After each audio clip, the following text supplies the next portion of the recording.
प्रेम से बोलिए छठी मैया की जय। सूर्य नारायण भगवान की जय। प्रिय भक्तजनों, आज की इस वीडियो में हम आपके साथ श्रवण करने जा रहे हैं छठी मैया की पावन और पौराणिक व्रत कथा का। छठ पूजा एक प्राचीन हिंदू त्योहार है। छठ पूजा के पर्व के दौरान छठी मैया की पूजा की जाती है और साथ ही साथ सूर्य देव को अर्घ्य भी दिया जाता है। वैसे तो छठ पूजा की शुरुआत कार्तिक शुक्ल पक्ष की चतुर्थी तिथि से हो जाती है, परंतु षष्ठी और सप्तमी तिथि पर छठी मैया और सूर्य देव की विशेष उपासना की जाती है। ऐसी मान्यता है कि छठ व्रत करने और कथा का श्रवण करने से संतान सुखी और दीर्घायु होती है। इसके साथ साथ यह भी मान्यता है कि जो इंसान निसंतान होता है उनकी झोली भी संतान देकर भर देती है। तो प्रिय भक्तजनों, आज के दिन हम श्रवण करने जा रहे हैं छठी मैया की पावन व्रत कथा का। तो आइए सुनते हैं। सबसे पहले हम श्रवण करेंगे सूर्य नारायण भगवान की कथा। एक ब्राह्मण था। वह सूर्य भगवान का परम भक्त था। वह रोजाना नहा धोकर सूर्य भगवान का पूजन किया करता था और कहानी कहता था। वह ब्राह्मण कमाई के नाम पर कुछ नहीं करता था। ब्राह्मण घर में रहता तो ब्राह्मणी उसे बार बार धन कमाने के लिए प्रेरित करती और जब कहीं बाहर जाता तो पड़ोसी उसे निकम्मा कहकर चिढ़ाया करते। सबके ताने सुनकर वह ब्राह्मण परेशान हो गया और एक दिन वह सुबह सुबह नहा धोकर अपने पूजन की सामग्री लेकर जंगल में चला गया और वहां एक सूखे पीपल के पेड़ के नीचे बैठकर पूजा पाठ करने लगा। पूजा पाठ करने के बाद सूर्य भगवान की कथा कही और वहीं पीपल के पास एक सूखा तालाब था। उसमें थोड़ा सा पानी था। तो वह ब्राह्मण उसी पानी से लोटा भरकर सूर्य भगवान को जल चढ़ाने लगा। जैसे ही ब्राह्मण ने सूर्य को जल चढ़ाया तो वह पूजा का जल बहकर पीपल की जड़ में और सूखी पड़ी तलाई में चला गया। जल के वहां जाते ही सूखा हुआ पीपल हरा भरा हो गया और जो सूखी तलाई थी वह पानी से भर गई। फिर सूर्य भगवान साक्षात प्रकट हुए और ब्राह्मण से कहने लगे, हे ब्राह्मण, मैं तुझसे अत्यंत प्रसन्न हूँ। मांगो, क्या वरदान मांगना चाहते हो? तब ब्राह्मण ने यह सुना तो वह डर गया और सोचने लगा, पीपल में लगता है कोई भूत रहता है। रोज वह पूजा करता तो उसे वही आवाज आती। तो सुन सुनकर चिंता के कारण ब्राह्मण तो बिल्कुल ही दुबला पतला हो गया। एक दिन ब्राह्मणी ने चिंता जताई, ब्राह्मण को गए हुए कितने दिन हो गए हैं, आज जाकर उनकी खोज करके आती हूँ। तो यह सोचकर ब्राह्मणी जंगल में आई। तो जैसे ही ब्राह्मणी ने ब्राह्मण को देखा तो आश्चर्यचकित हुई और पूछने लगी, आपको यह क्या हो गया? आप इतने दुबले पतले कैसे हो गए हैं? तो ब्राह्मण ने सारा हाल बताया। ब्राह्मणी ने ब्राह्मण की सारी बात सुनकर कहा, आपके जल चढ़ाने के बाद यह आवाज आती है तो मुझे लगता है सूर्य भगवान स्वयं आते हैं। कल अगर आपको फिर से वही आवाज सुनाई दे तो सब कुछ मांग लेना। तो ब्राह्मण ने कहा, कैसे मांगू? मुझे तो कुछ मांगना आता ही नहीं। मुझे कोई ऐसी तरकीब बताओ जिससे कम शब्दों में ज्यादा मिल जाए। तो ब्राह्मणी कहने लगी, तुम इस प्रकार से कहना, नौ खंडे के महल के अंदर सोने के पालने में पड़ पोते पोतियों को दास दासियों द्वारा खेलते खिलाते हुए अपनी आंखों से देखो। इस प्रकार लंबी उम्र, महल, बेटे, पड़पोते, बहुएं, धन सब कुछ मिल जाएगा। ब्राह्मण सुनकर कहने लगा, मुझे तो कुछ समझ में नहीं आया।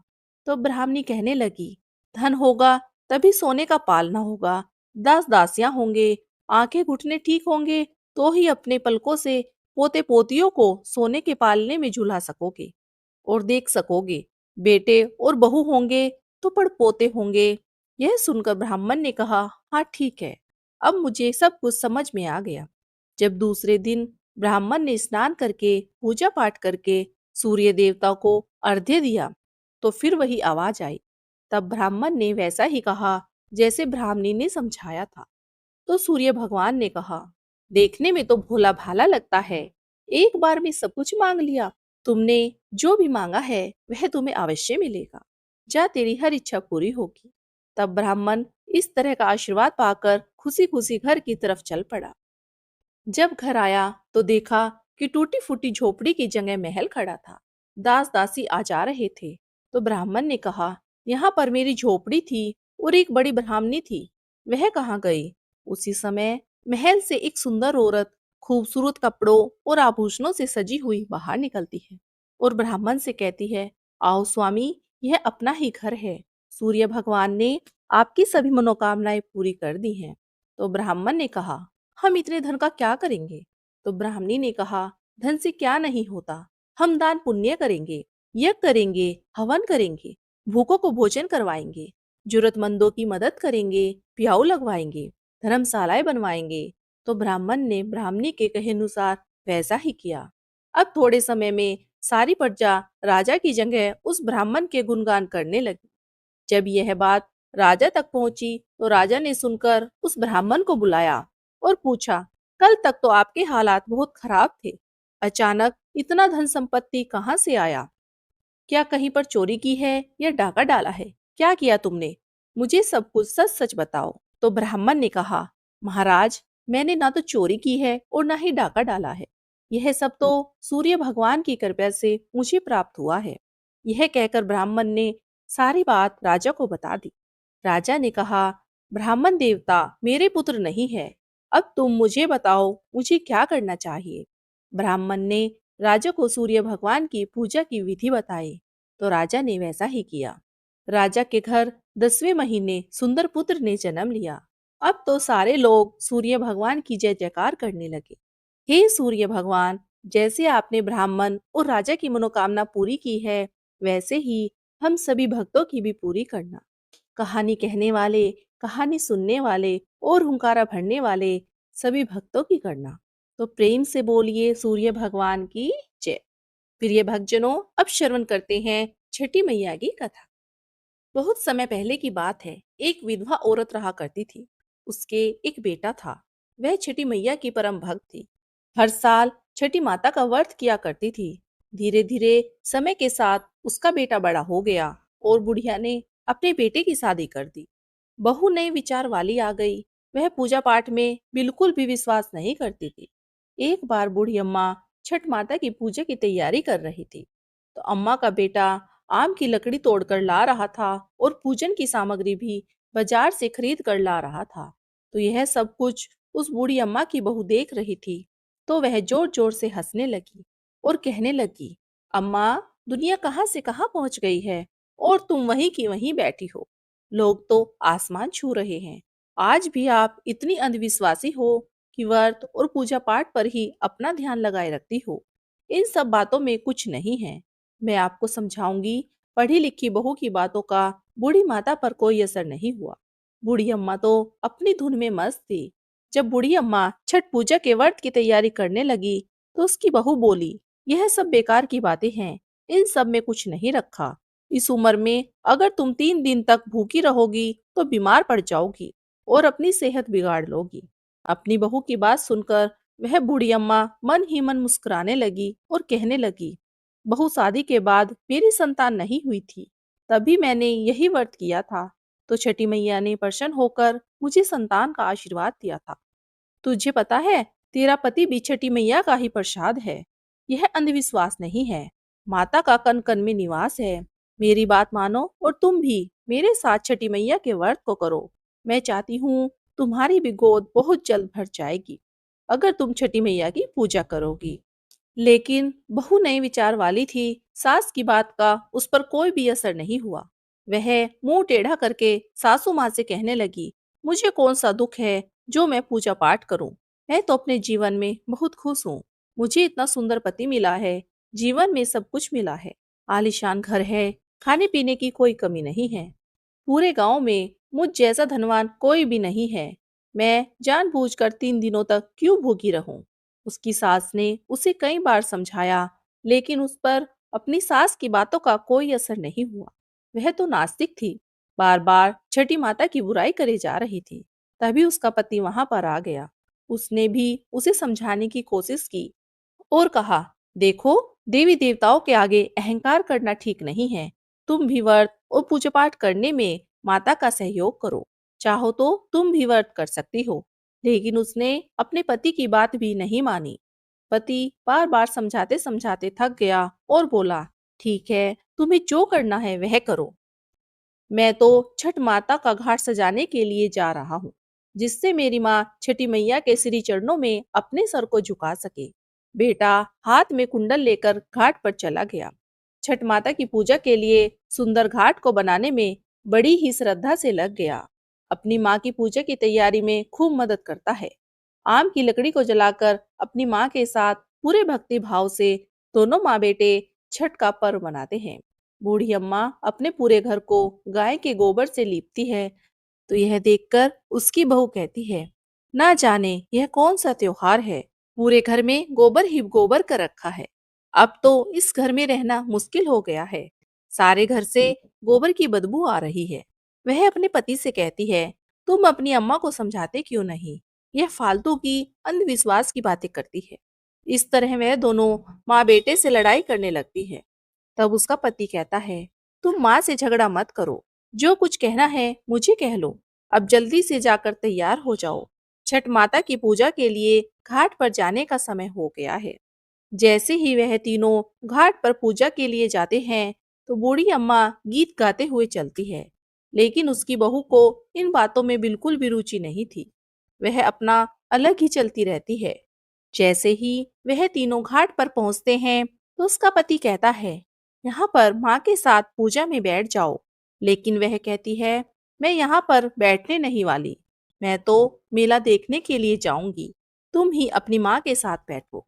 ऐसा कहकर वह वहां से चली जाती है और सामने एक हलवाई की दुकान थी, उस पर जाकर जलेबी खाने लगती है। तो उसका पति कहता है, तुम यह क्या कर रही हो? उसकी पत्नी गुस्से में कहने लगती है, मैं पूजा पाठ में नहीं बैठी हूँ। मैं तो तुम्हारी पूजा पाठ के लिए घाट पर आने वाली नहीं थी। तुम मुझे जिद करके लाए हो। मैं तो मेले में घूमने आई हूँ। फिर वह स्नान करने के लिए चला जाता है। जैसे ही वह डुबकी लगाता है, तो डूब जाता है और जोर जोर से चीखने लगता है, कोई मुझे बचाओ, कोई मुझे बचाओ।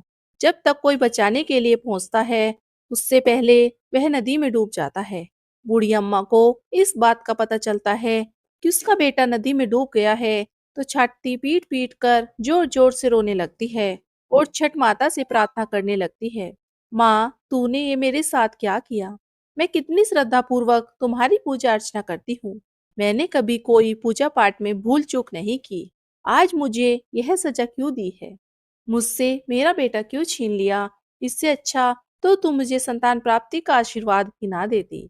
मैं एक माँ हूँ, आप भी एक माँ हैं। आप कैसी माँ हैं जिसने एक माँ से उसका बेटा छीन लिया? हे छठी मैया, जब से मेरी शादी हुई है, तब से मैं आपकी पूजा करती आ रही हूँ। आज पूरे 30 साल हो गए हैं। मेरी पूजा पाठ में ऐसी कौन सी कमी आ गई जो तूने मेरी गोद को सूना कर दिया? मुझसे या मेरे लाल से ऐसी कौन सी भूल हो गई जो तूने मेरे बच्चे को छीन लिया? माँ, मैं तो तेरे घाट पर पूजा करने आई थी और तूने तो मेरी दुनिया ही उजाड़ दी। माँ, जाने अनजाने में अगर मुझसे कोई गलती हो गई हो तो मुझे माफ कर दो। मेरी गलती की सजा मेरे बेटे को मत दो। हे माँ, मेरा बेटा लौटा दो।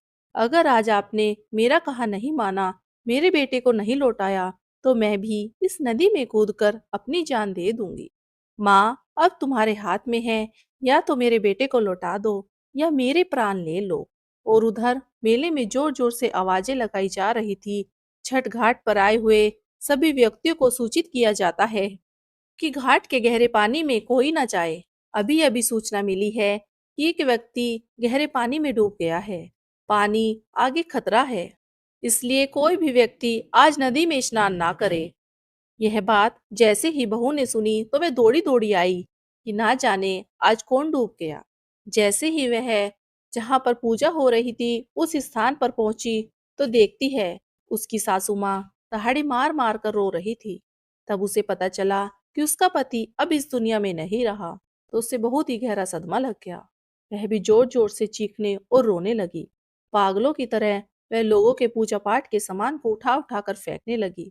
बूढ़ी माँ से कहने लगी, मैंने तो पहले ही कहा था, माँ तुम छठ का व्रत पूजा पाठ के चक्कर में मत पड़ो। यह सब ढोंग है, अंधविश्वास है। आपने मेरा कहना नहीं माना। आपकी वजह से आज मेरा पति मुझसे दूर चला गया। इस तरह वह अपनी सासू माँ को भला बुरा कहने लगी और साथ ही छठ माता को भी कोसने लगी। इस घटना को देखकर वहां खड़े सभी लोगों की सांसें रुक गई। सारे लोग आपस में बातें करने लगे। बेचारी के साथ बहुत बुरा हुआ। मन ही मन सभी लोग छठ माता को पुकारने लगे।